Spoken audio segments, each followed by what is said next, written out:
Algunos lo consideran como el peor asesino en serie de la historia del mundo, el más letal, el más aterrador. Su nombre es Pedro Alonso López, le dicen el monstruo de los Andes y todavía, escuchen bien, no se sabe en dónde está. Yo soy la revelación de los seres humanos porque todavía no he procreado una semilla. No hay amor. ¡Que muera! ¡Que muera! ¡Que muera! La voz de Pedro Alonso López, del monstruo de los Andes, culpable de haber asesinado aproximadamente 300 niñas. Caminó, escucho muy bien, caminó desde la ciudad de Bogotá hasta el norte de Perú, dejando un sendero de dolor, muerte y destrucción. Eso es lo que hacía este monstruo.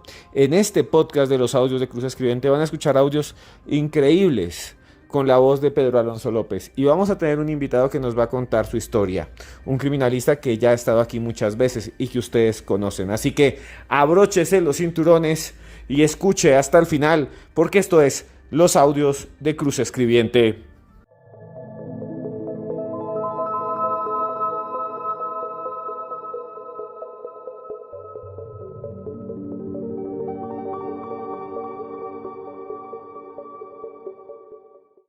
Si me quejo es por mi porvenir, porque mi porvenir, característicamente mi porvenir ha sido un porvenir desequilibrado, un ser quizás olvidado de la sociedad, ¿no? Un ser que casualmente no estaba en contacto con ciertas sociedades, porque yo me he mostrado una persona con ciertas influencias y casualmente, en pocas palabras, el silencio es sabiduría, ¿no? La voz de Pedro Alonso López, el monstruo de los Andes.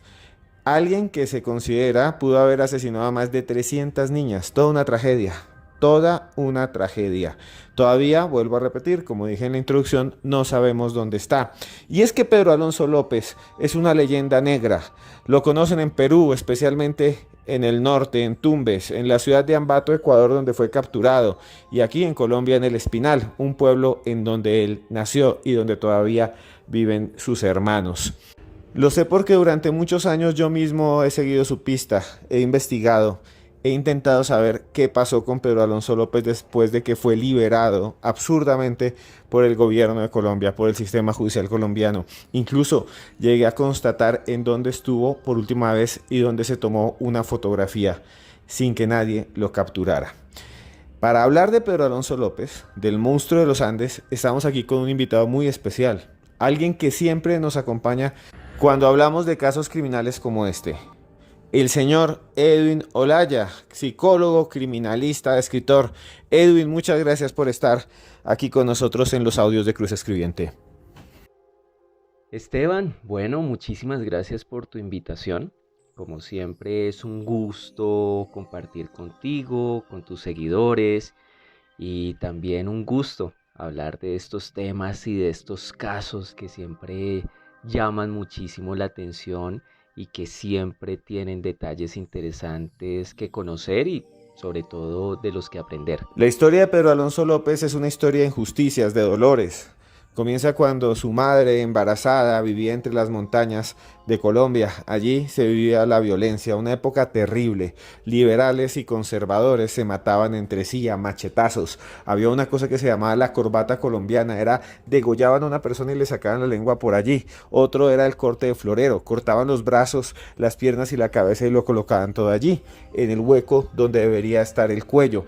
Es aterrador. Eso vivieron los padres de Pedro Alonso. Incluso al padre lo mataron. Y hay muchas cosas más que pasaron con ese pequeño niño que fue Pedro Alonso López. Quisiera preguntarle, doctor Olaya, ¿cómo fue la infancia de Pedro Alonso López? ¿Cómo fueron sus primeros años? ¿Cómo un niño pequeño terminó convirtiéndose en uno de los peores asesinos en serie de la historia? En alguien que conocemos como el monstruo de los Andes. Wow, Esteban. Pero Alonso López es todo un personaje. Es un personaje en la historia criminal de Colombia y casi que del mundo, ¿no?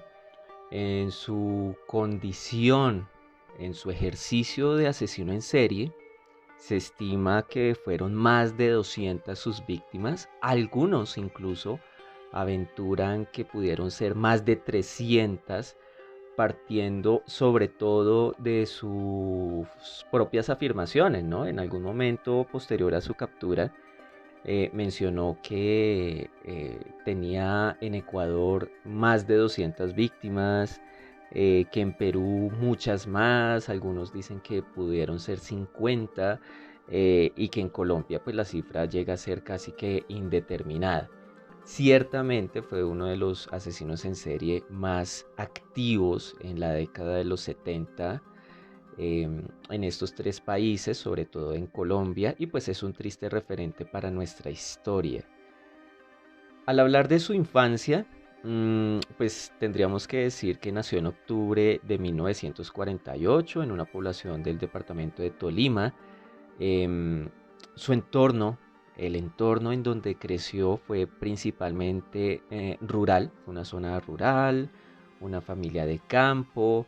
Sin embargo, hay algo interesante en este momento histórico, en este contexto, y es que para 1948 en Colombia ya empezábamos a vivir como país eh, los inicios de lo que se llamó la violencia, es decir, una lucha muy cruenta entre partidos políticos que derivó en una serie de muertes de dirigentes, de seguidores políticos de una facción y de la otra, pero también a través de este ejercicio de la violencia, de un aumento, de una escalada en la intensidad de la violencia. Ya no era suficiente dispararle al otro, sino que se hacían cosas sobre el cuerpo del otro, se humillaba, había vejámenes contra las mujeres, por lo tanto fue una época muy difícil y pues Pedro Alonso creció en estos primeros años de la violencia, advirtiendo muy de cerca incluso qué era lo que pasaba. De hecho, su padre murió en estas circunstancias, en estos conflictos entre partidos, poco antes de que él naciera. Por lo tanto, sumemos a este contexto social y político, y además económico, el hecho de nacer y de ser criado por una madre soltera, viuda, en este caso, para ser más específico, quien después quiso reiniciar su vida, restablecer su vida con otra persona, tener hijos, pero esto llevó a conflictos con su nueva familia, sobre todo cuando se enteró que quien veía como su figura paterna no era tal. Y pues todo esto llevó a unos conflictos que eh, lo terminaron conduciendo a tomar la decisión a los 10 años, estamos hablando en 1958, de abandonar su hogar en zona rural con otro ritmo de vida y viajar a Bogotá, que es ya una urbe con otros ciclos, con otras velocidades de vida, con otros hábitos. Y pues llegó a Bogotá como un niño y llegó con pocas cosas. Algunos dicen que incluso llegó fue con una muda de ropa y un par de juguetes. Am, pero lo cierto es que el único entorno en el que fue recibido fue la calle. Y fue en la calle en donde empezó a establecer relaciones con unos pares, con otros niños, con algunas niñas, y empezó a crecer en ese entorno, a interiorizar mucho más la violencia, una violencia de otro tipo, a interiorizar también el delito como una forma de supervivencia. Y pues así duró un buen tiempo.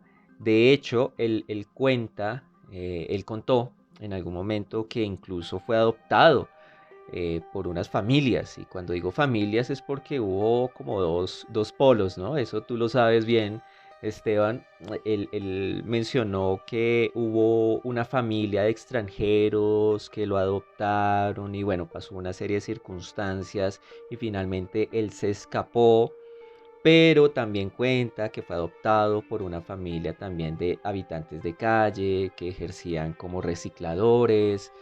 Pero bueno, finalmente, después de todo esto, es que a los 18 años él volvió a su casa. Pues obviamente su mamá llevaba mucho tiempo sin saber de él, lo recibió de la mejor manera, aunque pues es apenas lógico pensar que el niño que se fue a los 10 años, pues no era el mismo que estaba llegando ya a los 18 como un adulto, al menos legalmente. eh, y pues eso llevó a una serie también de dificultades, no solo con su madre, sino también con sus hermanastras en particular, con quienes al parecer, de acuerdo al propio relato de la mamá de Pedro Alonso, intentó sobrepasarse, intentó abusar de ellas y pues esto llevó a un conflicto mucho más fuerte y él decidió ya irse de la casa y regresar a Bogotá. Aunque esto ya no es de la infancia, sí quisiera dejarlo aquí como en el tintero para que todos los oyentes, tus seguidores, como que busquen a ver qué sucedió, qué más información encuentran. Pero a los 21 años, a Pedro Alonso ya lo capturaron por hurto. Lo condenaron a 7 años, pero se ganó un tiempo extra en la cárcel porque mató, estranguló, y ojo con esto que es clave en esta historia, estranguló a uno de los internos que incluso había abusado de él cuando llegó a la cárcel. De ahí para adelante empieza toda una historia que con el paso del tiempo se ha convertido en una especie de mito, pero que es súper interesante. Y entre la leyenda, el mito, la tradición oral y algunos documentos oficiales, se alcanza a filtrar aspectos bien tenebrosos de Pedro Alonso López.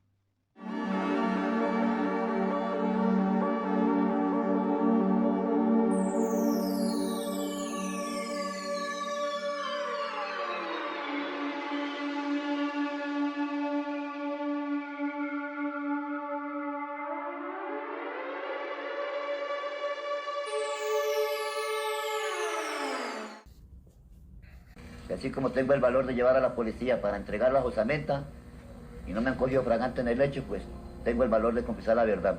La voz de Pedro Alonso López cuando fue entrevistado en 1994 por una gran cantidad de noticieros ecuatorianos, Ecuavisa, Televistazo, todos estaban allí, mientras él los miraba de una forma extraña, con la mirada perdida, como la de un orate, como la de un loco, como la de un fanático religioso, como si fuese un predicador. Realmente es muy extraña la historia de Pedro Alonso López, doctor Olaya. Y lo que más me impresiona es su modus operandi, la forma en cómo engañaba a sus víctimas, niñas pequeñas, algunas campesinas. La forma en cómo las llevaba afuera de pueblos hasta lugares descampados, potreros largos, yermos, llenos de pasto. Luego las estrangulaba y dormía con los cuerpos y les decía muñequitas. Así llamaba a sus víctimas, así lo dijo, no solo frente a la prensa, sino frente a la policía, frente a los fiscales, frente a los jueces. Y aún así fue liberado. Pero antes de hablar de el presente y de por qué el monstruo de los Andes está libre, sí le quisiera preguntar, doctor Olaya, Pedro Alonso fue un criminal prolífico. Explíquenos, por favor, a todos nosotros, ya que usted es criminalista, ¿cómo preparaba sus escenas del crimen? ¿Cuáles eran sus métodos, su mecánica criminal, su modus operandi? ¿Y por qué piensa que llegó a matar tantas víctimas? ¿Por qué llegó a matar tantas niñas? Bueno, sí, Esteban, realmente estamos hablando de un delincuente con un prontuario muy grande cuando nos referimos exclusivamente a que le quitó la vida a muchas personas. Sentemos en este momento que fueron todas menores de edad, mujeres, a quienes estranguló él en ninguno de los casos que relató después, repito, de que lo capturaran. Indicó que hubiera utilizado un arma para quitarles la vida, ¿no? Todo lo hizo con sus propias manos.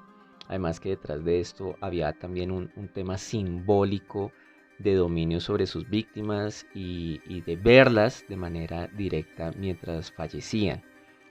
Cosa que para pues, los investigadores en su momento generó mucho escozor, un escalofrío impresionante por la naturalidad con que Pedro Alonso contaba este tipo de situaciones. pero que en sí misma refleja una motivación de poder y dominio. Y ya hoy en día incluso podríamos decirlo, porque ya hay una perspectiva mucho más amplia de una violencia machista. Hoy debemos reconocer que el homicidio en serie o el asesinato en serie, sobre todo de mujeres, de niñas, de niños y de población vulnerable, tiene implícito un componente machista. Pero bueno, no me voy a extender en eso. Si quieres, después lo conversamos con más detalle. Pero todo esto se reflejaba en sus delitos. Lo hablábamos en una oportunidad, Esteban, yo creo que lo recuerdas, que decíamos que, claro, él dijo que 200, que tal vez mucho más, pero es muy difícil saber si esas cifras son reales por una sencilla razón. Estas cifras vinieron de manera principal de su reporte, de su confesión, sobre todo en Ecuador cuando lo capturaron, y que él mismo ayudó a guiar a la policía, a indicarles dónde estaban los cuerpos de las niñas. Pero más allá de eso, la labor investigativa fue hasta ese momento histórico insuficiente o limitada para verificar la veracidad de esas afirmaciones. Por lo tanto, mm, ese carácter tan prolífico pues lo tenemos muy, muy interiorizado, pero es a partir de lo que él contó en su momento. Desafortunadamente, aunque se hicieron muchas tareas con los recursos que había en ese momento, recursos investigativos, pues no se pudo comprobar la totalidad de los casos. Lo cierto es que su modus operandi, y tú lo debes saber también, es muy típico de nuestros asesinos en serie, ¿no? Entonces, cuando iba a abordar a sus víctimas, utilizaba el engaño para generar una especie de confianza, y pues esta confianza la iba construyendo con un relato en el que señalaba que era extranjero, aprovechaba su acento diferente en Ecuador y en Perú principalmente, y pues les decía que necesitaba llegar a tal lugar, a tal dirección, a tal vereda, y pues les pedía la ayuda a las niñas para poder llegar al sitio. En algunos casos incluso llegó a ofrecerles dinero como, como retribución a su colaboración, y pues todo esto hacía parte de la treta para bajar las defensas de las niñas, convencerlas para que fueran con él a unas zonas muy retiradas, que incluso él también manifestó en su momento que las hacía caminar durante mucho tiempo en trechos un poco agrestes para fatigarlas, y que eso pues le facilitara quitarles la vida en la medida en que se iban a resistir, iban a tener menos energía, menos capacidad para resistirse. Em, este modus operandi, al cual hay que sumarle que abandonó los cuerpos en lugares cerrados, que él incluso cerraba, les ponía candado, o en parajes boscosos con una vegetación espesa, de acceso difícil, llevó precisamente a lo que tú me preguntas, ¿por qué mató tantas víctimas? Al no encontrarse los cuerpos, era muy difícil, además por la época, ¿no? Y por el lugar geográfico que ocupamos aquí en Sudamérica, que a finales de los 70, inicios de los 80, en esta parte del hemisferio nosotros reconociéramos la existencia del fenómeno del asesino en serie y de las implicaciones que tenía. En Estados Unidos ya habían empezado los estudios, ya el equipo del FBI ya había hecho perfiles, ya habían adelantado el proyecto de investigación de la personalidad criminal, visitando a estos delincuentes en las cárceles y obteniendo información de ellos. Para nosotros no, ¿sí? Para esa época no había el internet que nos permite acceder de manera inmediata a la información. En consecuencia, a este lado del charco no se conocía qué era lo que estaba pasando, no se encontraban los cuerpos para al menos tener un atisbo de lo que sucedía, y yo también pienso que tuvo mucho que ver em, la época, es decir, el estado del arte, perdóname y permíteme utilizar este término, el estado del arte de la investigación criminal para ese momento en nuestros países. Y sin lugar a dudas, y esto lo he dicho en varias conferencias, el movimiento, el movimiento constante de Pedro Alonso entre países, el no quedarse mucho tiempo en una ciudad, en un pueblo, le facilitó muchísimo acceder a tantísimas víctimas.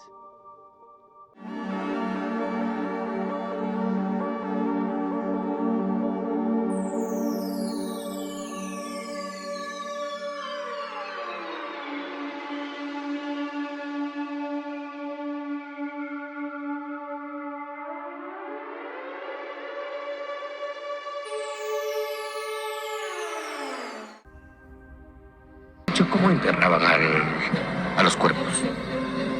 Eso quedaba sin sepultado. ¿Cómo es eso? Así como cuando se muere un semimoviente animal, ¿no? Le echaban paja. Eso. Lo hacía a la intemperie más. Se dejaba el cuerpo como un animal. Así hablaba el señor Pedro Alonso López en 1993 de sus víctimas. Así hablaba el monstruo de los Andes.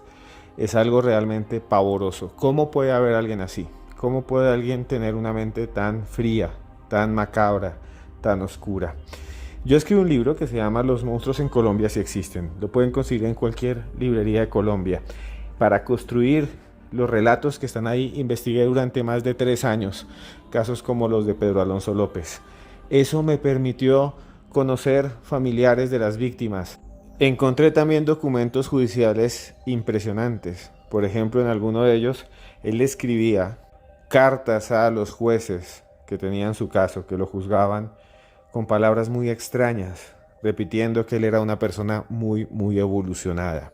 Eso sí es macabro y le pone a uno los pelos de punta. Porque Pedro Alonso López era una persona, como han escuchado ustedes con el doctor Olaya, y aquí hemos dicho, era prácticamente una persona que habitaba en la calle.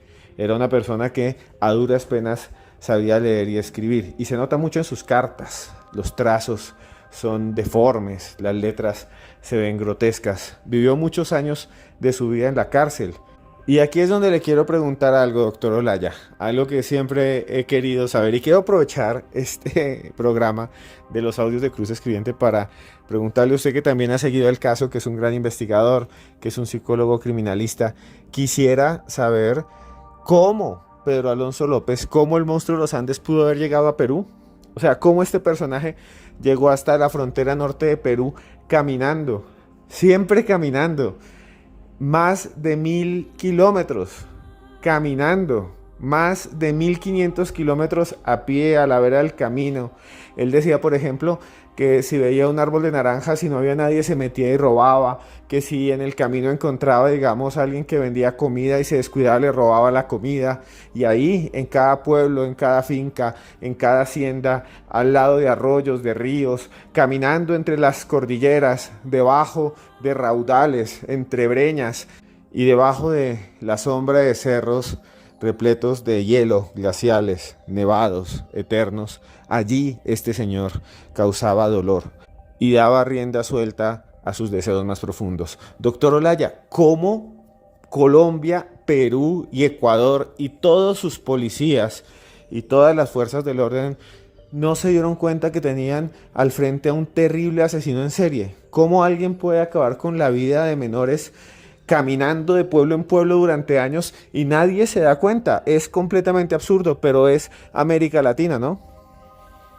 Esteban, pues ahí sí, como decía el sabio filósofo mexicano Cantinflas, ahí está el detalle.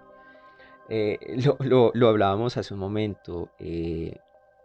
Fue sin lugar a dudas su capacidad de movilizarse, de desplazarse entre ciudades. Además, ahora pensando en tu pregunta, también tuvo que ver con su capacidad de mimetizarse, es decir, de ser, yo sé que alguno de tus seguidores entenderá la referencia, de ser el hombre de la multitud, ese cuento de Poe, de este individuo que persigue a otro y lo busca por todo lado, pero en realidad la referencia va a que es uno más en la muchedumbre. Y eso también fue un elemento a favor para que Pedro Alonso López pudiera llegar a Perú. También tengamos en cuenta, y repito, esto es súper importante porque, y perdóname la reflexión, a veces estamos cayendo en esa tendencia de juzgar el pasado con el filtro del presente y pues realmente no es muy productivo hacer ese ejercicio porque el contexto político, cultural, geográfico, económico para esa época era completamente distinto al que tenemos hoy, incluso el contexto tecnológico. Entonces, para esa época era muy natural que las personas transitaran entre países sin mayores dificultades, cosa que incluso hoy en día también es viable, solo que digamos que hay un mayor control, pero pues todavía ocurre. Entonces, mi respuesta sería precisamente que fue gracias a esa inexistencia de límites estrictos y a su capacidad de moverse. De hecho, en algún momento él mencionaba que le gustaba caminar, o sea, que no tenía ningún problema en desplazarse durante largos tramos para llegar a un punto X, Y o sencillamente no llegar y dormir en la calle. Eh, no tenía problema con eso. Entonces fueron, diría yo, que esas condiciones las que le permitieron salir de Colombia, llegar a Ecuador, pero también traspasar fronteras y empezar a atacar en Perú.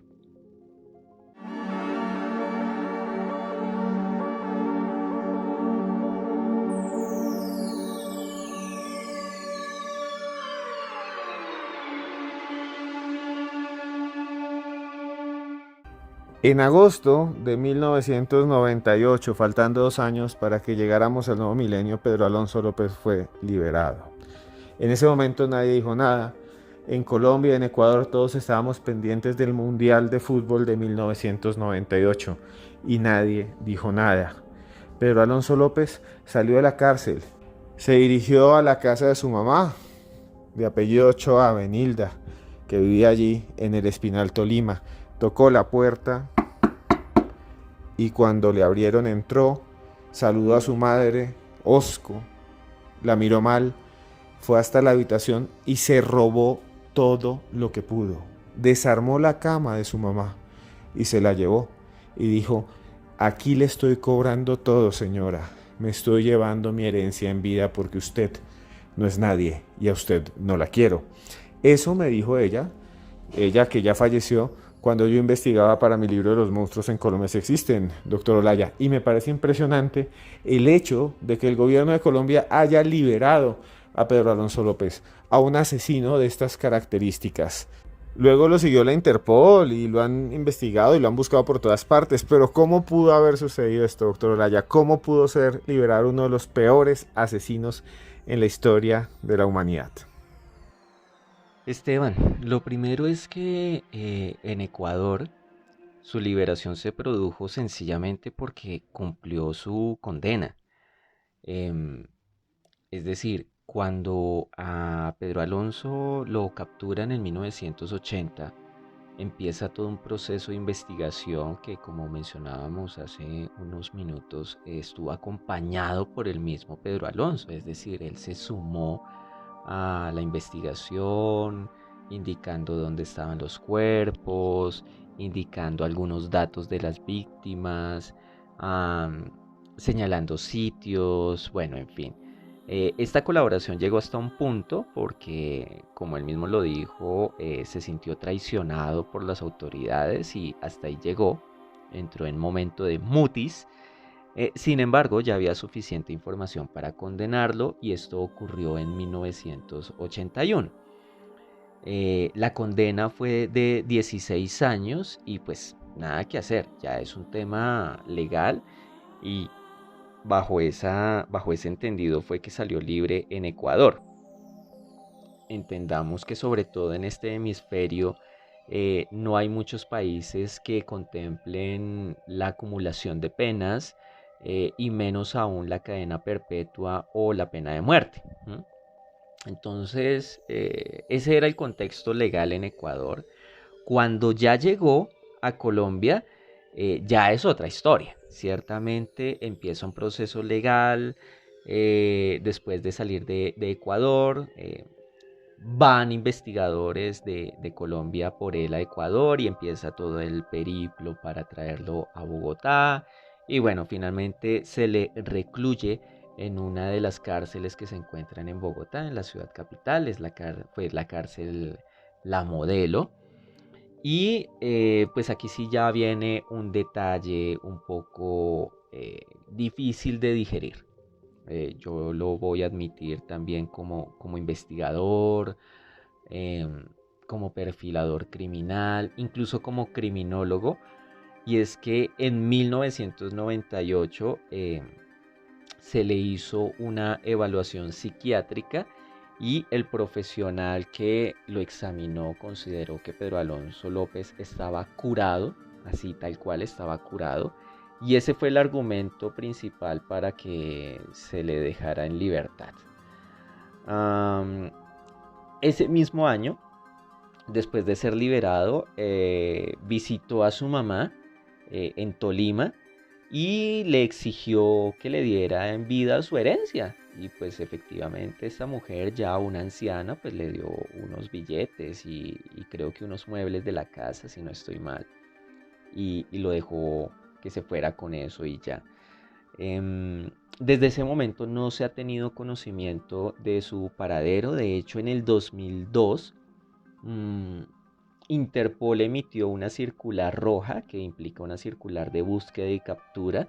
Precisamente ya para ese momento, unos pocos años después de su liberación, pues se advirtió como que, oiga, ¿qué pasó acá? Hay que buscar a esta persona. Pero a propósito de tu invitación a participar en este espacio, en los audios de Cruz Escribiente, me puse a revisar las bases de datos de Interpol.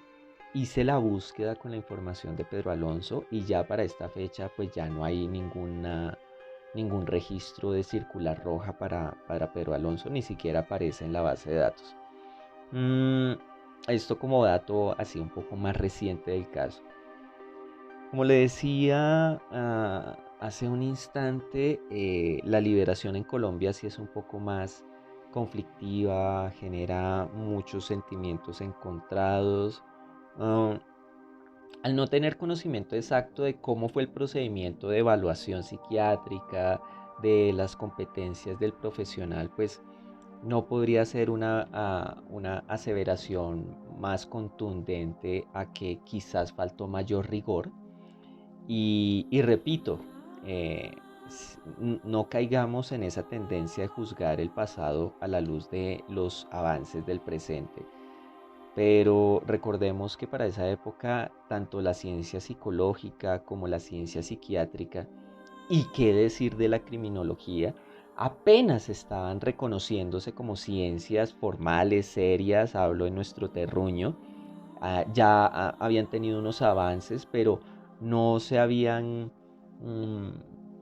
relacionado de una manera importante con el fenómeno de los asesinos en serie, que es todo un universo completamente distinto de pensamiento, de funcionamiento en cuanto a cometer delitos. Entonces definitivamente fue una situación desafortunada y como te digo, después de eso ni más se supo de Pedro Alonso López.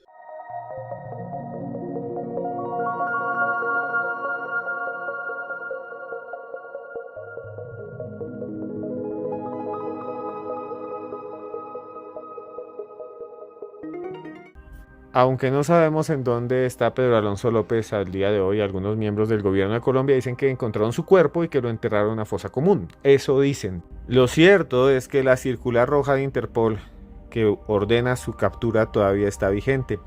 Pedro Alonso López nació el 8 de septiembre de 1948. Sería ya un anciano.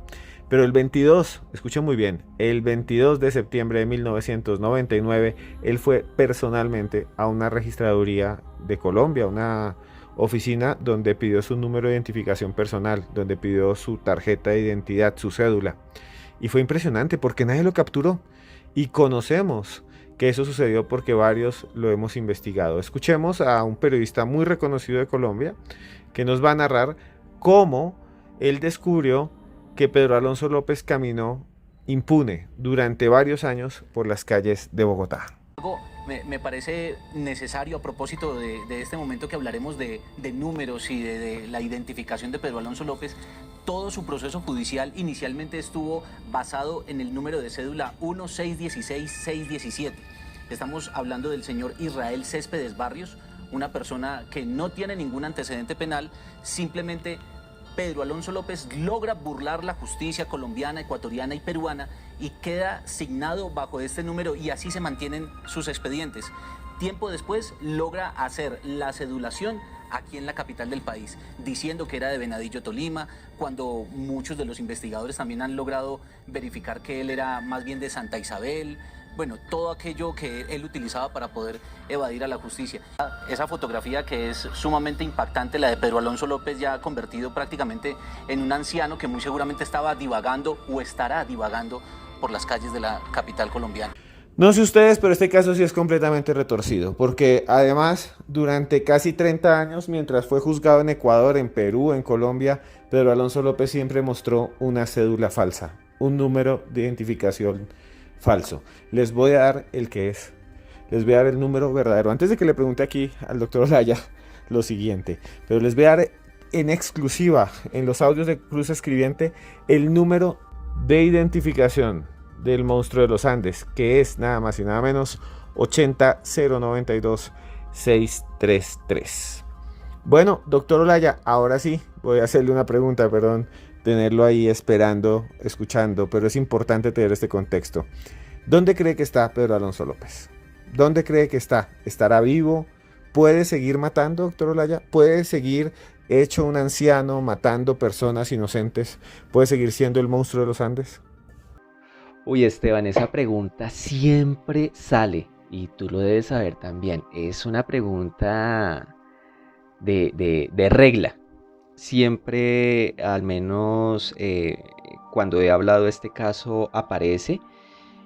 Y bueno, yo quisiera dejar acá una reflexión, y es que, sobre todo porque a veces hay voces un tanto alarmistas, ¿no? Tú también las has escuchado, no solo en este caso de Pedro Alonso, sino también de otros delincuentes seriales, y pues que ha sido muy constante con Luis Alfredo Garavito, ¿no?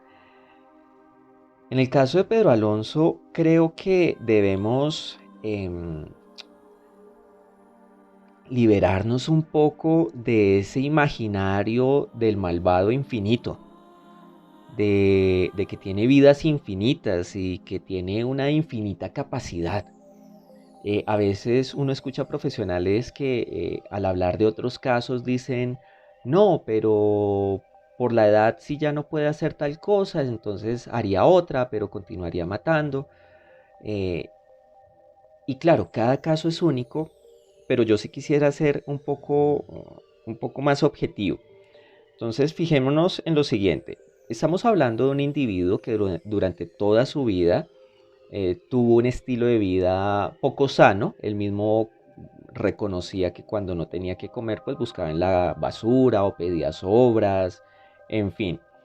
Estamos hablando de una persona que, listo, puede que camine mucho y eso le sirva para tener un excelente estado físico, cardio, pero asimismo desgasta esta vida de andariego, de nómada.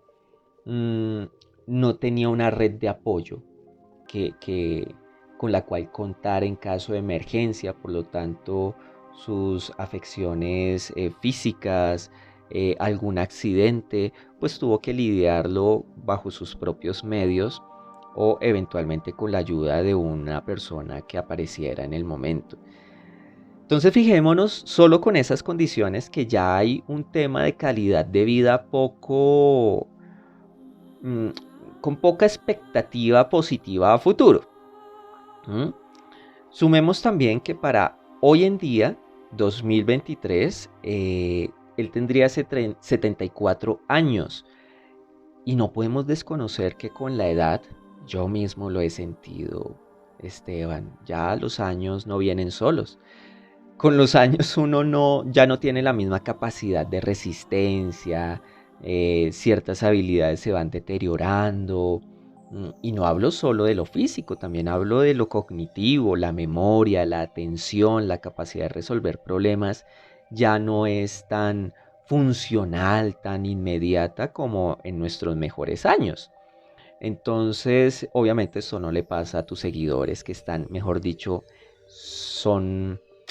están en la flor de la juventud. Pero Pedro Alonso hace mucho pasó por esa flor de la juventud. Entonces a los 74 años ya hay un deterioro normal, ya hay unas enfermedades que se empiezan a acentuar, es decir, ya no habría una capacidad física que uno dijera, hombre, es un riesgo. Claro, puede ser un riesgo, pero veamos lo siguiente que quiero compartirles y que ustedes se sumen a esta reflexión y si les parece, dejen sus comentarios opinando, pues, cómo ven esto que les estoy contando y qué otras hipótesis tendrían ustedes. Pedro Alonso fue un hombre que mataba a través de la estrangulación.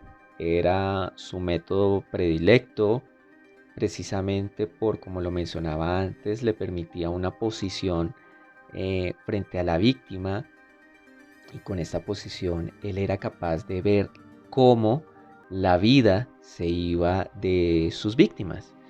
El estrangulamiento no es tan fácil como se ve en las películas, implica un ejercicio, además porque lo hacía con las manos, ¿no?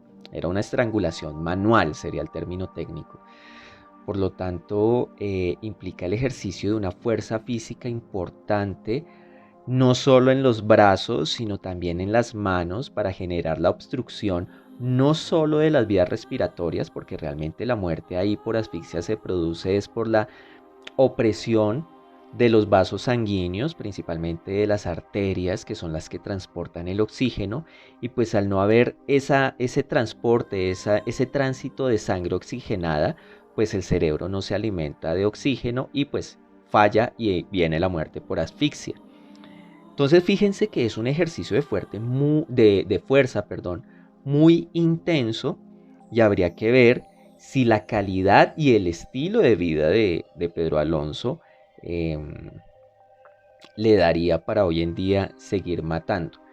Y ojo, la estrangulación fue su método preferido, él no utilizó armas porque hace parte de su motivación, por lo tanto yo no veo tan probable que hiciera el tránsito a, por ejemplo, usar un cuchillo. Eventualmente sí podría pensarse en utilizar una cuerda, pero hasta ahí. Entonces puede seguir matando, en el caso que esté vivo, lo vería con un bajo nivel de probabilidad, ¿sí? Ya no es el muchacho de los 70s, y por sus condiciones, por cómo llevó su vida, no creo, si está vivo, que tenga una capacidad que le permita ejecutar este tipo de homicidios. Ahora, para contestarte, ¿dónde estará Pedro Alonso? Muy seguramente mantendrá, si está vivo, repito, mantendrá su estilo de vida de andariego, no tendrá un lugar fijo de residencia, estará en el día a día y, repito, ese estilo de existencia tiene unas complicaciones inherentes frente a la expectativa de vida.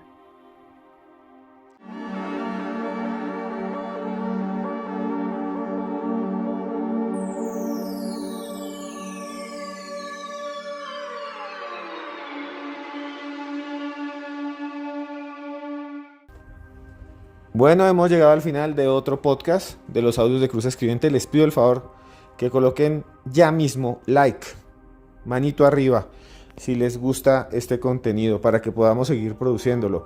Si también les interesa, suscríbanse ya mismo al canal. Y también, si les gustan estos podcasts, muy simple, dé a la campanita para que les alerten cuando yo suba uno nuevo. Llevo ya casi medio año publicando uno cada 2 días. Aquí hablamos de todo: asesinos en serie, ufología, misterios del destino. Invitamos a personas muy importantes, entrevistamos a personajes investigadores del misterio como el doctor Edwin Olaya. Doctor Olaya, muchas gracias por estar aquí en los audios de Cruz Escribiente. Esteban, no, realmente como siempre es un gusto compartir este espacio contigo. De nuevo, muchísimas gracias por la invitación, muchísimas gracias a todos ustedes que escuchan estos audios en vivo o en diferido y que se toman el tiempo de dejar los comentarios, sus opiniones. De verdad que es muy grato contar con esa retroalimentación de ustedes y pese a la distancia digital, pues sentir que están cerca.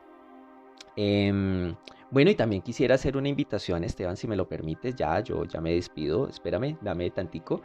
Y es que, claro, por cuestión de tiempo, hemos abordado el caso de Pedro Alonso López de una manera muy superficial, hay muchas aristas muy interesantes y por eso, Esteban, yo no podría irme sin recomendarle a todas las personas que escuchen este audio que acudan a tu libro. Los monstruos en Colombia sí existen.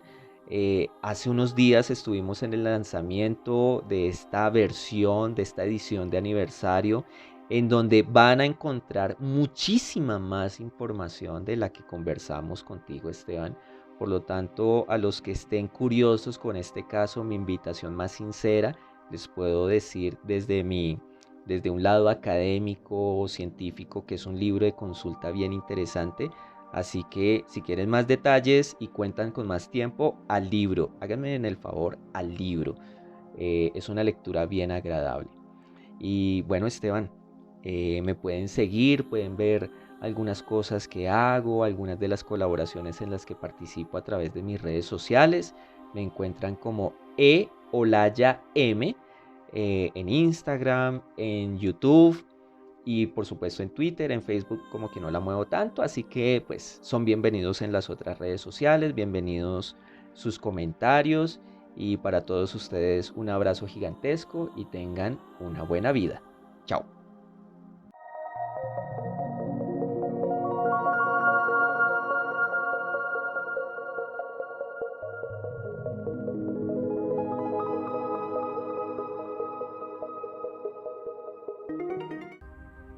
Qué triste es la historia de Pedro Alonso López. Qué horrible es la historia de Pedro Alonso López. Qué terrible el dolor que le produjo a cantidad de personas en 3 países. En épocas en las que la gente no viajaba. De Colombia salía muy poca gente, de Ecuador salía muy poca gente. Los años 60, 70. Y este personaje se iba caminando. Andaba por allí, divagaba por allí. Era un vagabundo del mal, era un aterrador asesino itinerante. Quisiera al final decirles 2 cosas, 2 simples cosas a ustedes. Yo siempre intento dejar un mensaje. El primero, cuando vemos la fragilidad humana, cuando vemos las terribles acciones que hace un personaje como este, nos tenemos que dar cuenta que tenemos que cuidar más a los que queremos. Porque tristemente los más vulnerables son generalmente las víctimas perfectas, los niños, las niñas, los adolescentes, los ancianos, las personas que no pueden movilizarse, que tienen algún problema cognoscitivo o en su cuerpo. Por eso tenemos que cuidar más a nuestros hijos, por eso tenemos que cuidar más a las personas que amamos, por eso tenemos que estar pendientes. Obvio, ninguna víctima es culpable de ser víctima, el único culpable es el victimario. Pero nosotros tenemos la obligación de cuidar a los que queremos y de disfrutar su compañía. Y la segunda cosa que les quería contar. Hace muchos años yo escribí un libro que se llama Los monstruos en Colombia sí existen. Lo he mencionado varias veces en este podcast. Y lo menciono porque pues investigué al monstruo de los Andes, entonces tenía que decirlo. Y cuando estaba escribiendo ese libro, miré los archivos originales, los archivos del crimen. Los archivos originales son fríos, porque los archivos judiciales son pruebas, sirven para que jueces, fiscales tomen decisiones, para que jurados de conciencia puedan condenar, y son crudos, tienen testimonios, entrevistas crudas, directas, que realmente le ponen a uno los pelos de punta. Y les quiero decir, esto no es un juego, esto no es un número, esto no es una serie para divertirse, estos personajes no son estrellas negras, no son estrellas de rock, no lo son, son gente muy mala. Y todavía deben haber ahí afuera algunos. Y es nuestra obligación, y la de los estados y nuestros gobernantes, que nos cuiden, que nos protegen. Normalmente nos ponemos a mirar cosas absurdas, que si un político dijo una cosa o dijo otra, que si almorzó, que si se subió en un avión, pero nunca les pedimos que mejoren la justicia, nunca les pedimos que cumplan con protegernos, nunca les pedimos que cuiden a nuestros hijos. Y eso se lo tenemos que exigir, sean de izquierda o derecha. La mayoría están allá discutiendo cosas absurdas a veces, ideológicas, y se olvidan de que lo más importante en la vida es la vida. Y por eso tenemos que exigirle a estos gobernantes, muchos de ellos corruptos, que por lo menos cumplan con lo básico, que es cuidarnos. Al final, solo me queda decirles una cosa, solo me resta decirles que a usted, esté donde esté, yo lo quiero mucho.